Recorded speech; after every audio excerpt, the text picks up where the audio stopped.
कोविड-19 की चौथी लहर की पेशकयासी के दरमियान तेलंगाना हुकूमत एक मरतबा फिर रियासत में मास्क के कानून को नाफिज करने का मंसूबा रखती है। महकमा सेहत के माहिरीन ने इंतबाह देते हुए कहा है कि रियासत में चौथी लहर का इम्कान है। उन्होंने तमाम से ख्वाहिश की है कि वो इस वायरस की रोकथाम के सिलसिले में एहतियाती इक़दाम करें।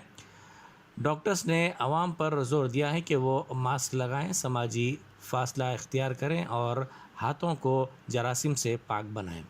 ज़राए ने कहा है कि रियासत में कोविड-19 के 11 नए मुस्बत मामलात सामने आए हैं। रियासती महकमा सेहत ने अहदेदारों को चौकस किया है कि वो तमाम तरह के इक़दाम करें। कोविड-19 के मामलात में दिल्ली में इजाफ़ा होता जा रहा है।